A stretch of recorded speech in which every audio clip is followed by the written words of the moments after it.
Mengapa antibiotik harus dibeli dengan resep dokter?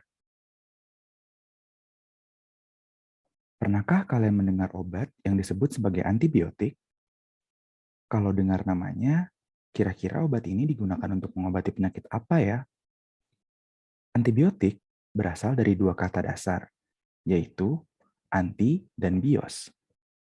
Anti berarti melawan atau membasmi, bios berarti kehidupan. Kalau disatukan, berarti melawan atau membasmi kehidupan. Tapi, hal yang harus kita ingat, kehidupan yang dilawan atau dibasmi tentu saja bukan kehidupan kita ya. Kehidupan yang dimaksudkan dalam kata antibiotik adalah kehidupan dari kuman yang menginfeksi tubuh kita dan dapat menyebabkan penyakit. Kuman antara lain terdiri dari virus, bakteri, jamur, dan parasit berupa protozoa. Dari antara sekian banyak kuman tersebut, antibiotik hanya dapat digunakan untuk membasmi atau melawan kuman berupa bakteri dan protozoa. Gambar ini merupakan contoh antibiotik yang umumnya kita lihat dijual bebas di toko obat maupun di apotek. Kalau kita lihat bungkus dari antibiotik ini, banyak sekali tulisan dan simbolnya. Tapi, dari antara sekian banyak, coba kita perhatikan logo lingkaran merah yang ada huruf K ini. Berdasarkan Badan Pengawasan Obat-obatan dan Makanan BPOM, logo tersebut berarti bahwa obat ini merupakan obat keras dan harus dibeli dengan menggunakan resep dari dokter. Kenapa ya demikian? Untuk menjawab pertanyaan tersebut, mari kita bahas satu persatu. Alasan yang pertama mengapa antibiotik harus dibeli berdasarkan resep dokter adalah karena cara kerja antibiotik untuk membasmi atau melawan kuman yang hanya berupa bakteri dan atau protozoa. Seperti yang sudah disebutkan sebelumnya, kuman itu jenisnya ada banyak sekali, sehingga kita harus bisa yakin bahwa penyakit yang kita derita disebabkan oleh kuman dan kuman tersebut berupa bakteri dan atau protozoa. Hal ini penting karena penyakit yang kita derita, meskipun gejala ataupun keluhannya sama dengan penyakit-penyakit yang disebabkan kuman, belum tentu disebabkan oleh kuman. Yang bisa tahu hal itu tentu saja dokter, karena selama proses pendidikannya belajar mengenai hal tersebut. Mengobati penyakit itu bisa kita ibaratkan seperti berperang.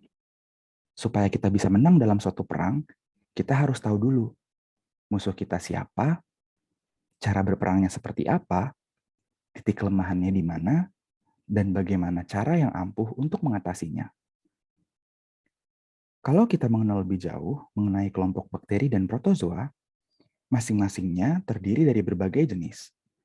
Masing-masing jenis punya bentuk tubuh, ukuran, cara hidup, senjata, dan titik lemah yang berbeda untuk setiap jenisnya. Sama seperti banyaknya jenis bakteri dan protozoa, antibiotik juga dibuat berbagai macam jenis untuk mengatasi berbagai perbedaan tersebut. Kalau jenisnya tidak cocok, tentu saja kumannya tidak akan berhasil dibasmi dan malah akan semakin merajalela di tubuh kita. Kembali lagi, semua hal ini dipelajari oleh seorang dokter pada saat menempuh pendidikan di bangku perkuliahan. Oleh sebab itu, pemberian antibiotik sangat penting untuk dikonsultasikan dengan dokter. Alasan lain antibiotik tidak boleh dibeli secara sembarangan berkaitan dengan durasi dan dosis pemakaian. Walaupun jenis antibiotiknya sama, saat digunakan tentu saja akan berbeda jika jenis penyakitnya berbeda. Kalau misalnya kita membeli sendiri obat tanpa konsultasi ke dokter, seringkali kita berhenti minum obat saat keluhan mulai berkurang. Padahal, walaupun keluhan tersebut berkurang, kuman seringkali belum terbasmi dengan sempurna sehingga masih ada sebagian kecil yang bertahan. Jika kita berhenti minum obat dan kembali beraktivitas dalam kondisi tersebut, kemudian tubuh merasa kelelahan, maka kuman akan kembali berkembang biak dan kita akan sakit kembali. Selain itu, jika saat sakit kembali kita mengkonsumsi antibiotik dengan cara yang sama seperti tadi, maka kuman akan mulai menyesuaikan diri dan menangkal jenis antibiotik yang kita berikan tersebut. Kemampuan kuman ini dikenal sebagai resistensi terhadap antibiotik.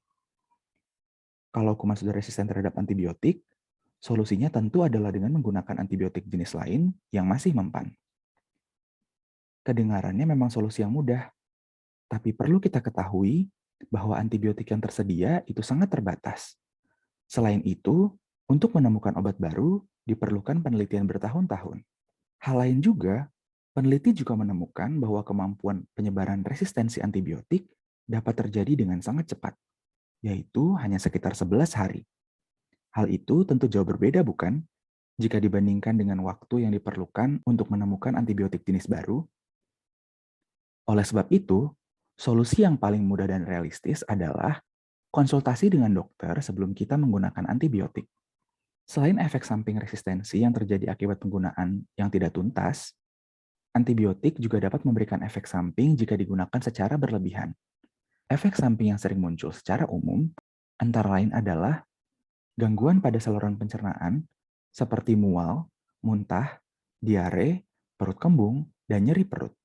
Serta juga mungkin terjadi alergi, mulai dari yang ringan, seperti kulit yang kemerahan, gatal dan bentol, batuk kering atau bersin, dan juga bahkan sampai yang berat berupa tercekik dan juga sulit bernafas. Efek samping tersebut merupakan efek samping yang terjadi secara umum. Namun, masing-masing jenis antibiotik masih memiliki efek samping khusus lainnya sesuai dengan jenisnya. Hal lain yang dapat terjadi juga jika mengkonsumsi antibiotik secara sembarangan adalah gangguan pada populasi bakteri baik dalam usus yang membantu proses pencernaan. Di dalam usus manusia, secara normal, terdapat berbagai jenis bakteri dalam jumlah yang sedikit masing-masingnya, dan pada umumnya saling bersaing, sehingga jumlah masing-masing jenisnya akan tetap sedikit dan bisa membantu proses pencernaan. Jika kita minum antibiotik secara sembarangan, salah satu jenis bakteri mungkin akan terganggu sehingga jenis bakteri lain akan bertumbuh secara berlebihan, dan akhirnya dapat mengakibatkan penyakit, pada umumnya berupa diare. Diare yang terjadi akibat penggunaan antibiotik yang tidak tepat, pada umumnya sulit untuk ditangani dibandingkan dengan diare pada umumnya.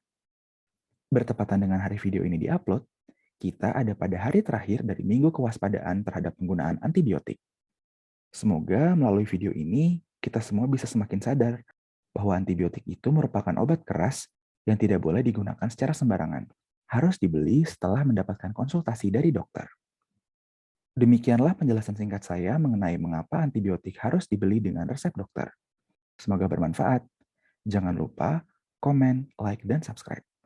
Untuk diingat, video ini hanya bersifat sebagai gambaran awal sebelum mempelajari lebih lanjut, sehingga tidak dapat dijadikan sebagai satu-satunya acuan. Terima kasih sudah menyaksikan. Sampai jumpa di video selanjutnya.